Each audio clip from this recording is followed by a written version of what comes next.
जीवन अधिक निरोगी, अधिक सक्षम. आयु निर्माण हेल्थ फाउंडेशन. नमस्कार, विश्व स्वास्थ्यम भवतु. मी डॉक्टर दीपाली ठाकूर पुन्हा एकदा आपलं आयु निर्माण हेल्थ फाउंडेशन या यूट्यूब चॅनलमध्ये स्वागत करते. आजचा व्हिडिओ खास आपल्या सबस्क्रायबर्ससाठी, आपल्या फॉलोअर्ससाठी आणि आपल्या क्लिनिकमध्ये येणाऱ्या पेशंटसाठी, कारण या सगळ्यांचा आग्रह होता म्हणून आपण आज घेऊन येत आहोत खांदेदुखीवरचा व्हिडिओ. खांदेदुखी हा जनरल आता खूप लोकांना भेडसावणारा मोठा प्रश्न आहे. खांदेदुखी का होते यासाठी आपल्याला खांदा याची नॉर्मल रचना समजून घ्यावी लागेल. निसर्गाने आपल्या शरीराची खूप छान अशी रचना केलेली आहे. त्यामध्ये या जॉईंटची रचना त्याने बॉल अँड सॉकेट प्रकारची केलेली आहे.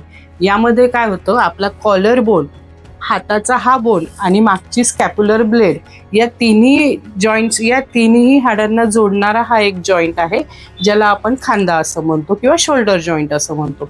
याची रचना बॉल अँड सॉकेट आहे, म्हणजेच हा जो आपला शरीराचा हाडाचा भाग आहे याच्या वरचा जो एरिया आहे तो बॉलच्या स्ट्रक्चर प्रमाणे आहे आणि आपल्या स्कॅप्युलाला एक गर्डल असते, एक खोबण असते. त्या खोबणीमध्ये हा बॉल व्यवस्थित बसावा, याच्यात फ्रिक्शन होऊ नये म्हणून इथे एक तरल पदार्थ असतो. त्या तरल पदार्थाला सबॲक्रोमियल बर्सा असं म्हणतात. ते घासलं जाऊ नये आणि सगळ्याच दिशेने आपल्या हाताची मुवमेंट व्हावी. आणि असाच एक जॉईंट आपल्या इथे हिप जॉईंट म्हणून, आपल्या शरीरात हिप जॉईंट पण बॉल अँड सॉकेट प्रकारचाच असतो. याच्यामुळे आपल्या हाताची खाली, वर, मागे, पुढे या सगळ्या हालचाली अगदी व्यवस्थित होतात. जर या हालचालींमध्ये काही अडचण आली, म्हणजे सबॲक्रोमियल बर्साला किंवा त्या तरल पदार्थ तो कडक झाला, तिथल्या त्याला जॉईन करणाऱ्या मसल्सला सूज आली, तर आपला खांदा दुखायला सुरुवात होते. आता खांद्याच्या आजूबाजूच्या या मसल्सला सूज का येते किंवा या टिश्यूज आहे या कडक का होतात, याची बरीचशी कारणं आहेत. जसं की काही शारीरिक व्याधी आहेत, तुमच्या कामाचं स्वरूप आहे किंवा अचानक होणारा एखादा ॲक्सिडेंट आहे.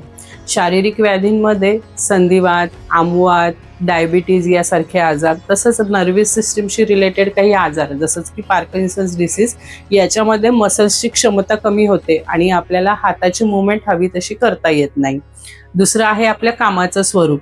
जनरल शिलाई मशीनवर काम करणाऱ्या महिला, मेसमध्ये पोळ्या लाटणाऱ्या महिला, खूप टू व्हीलर चालवणारे महिला किंवा पुरुष, स्क्रीन टाईम जास्त असणारे, बैठं काम असणारे, बऱ्याच तास एकाच पोझिशनमध्ये असतात, त्यामुळे त्यांचा खांद्यावर येणारा लोड या गोष्टींमुळे तिथल्या मसल्स या कडक होतात, म्हणून हा त्रास त्यांना जास्त जाणवतो.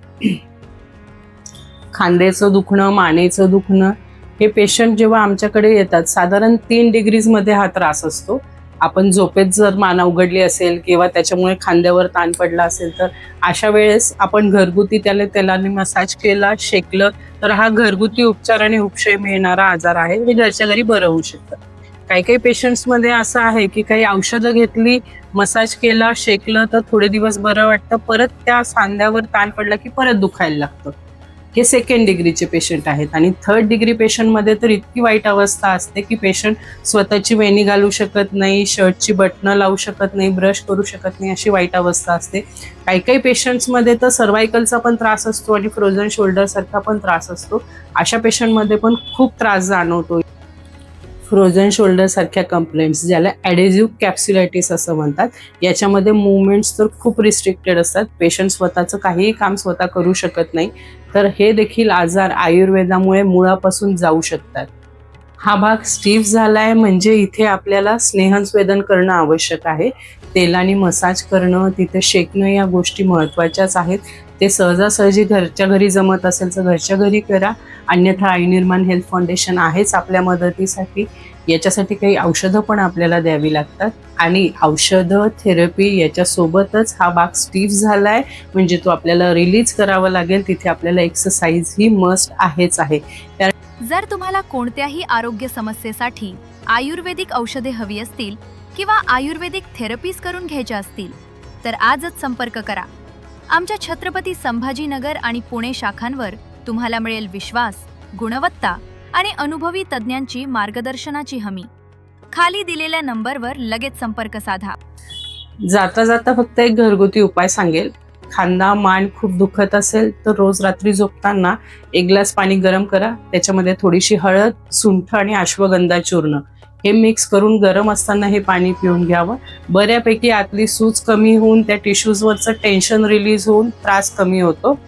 निरोगी राहा, आनंदी राहा. धन्यवाद.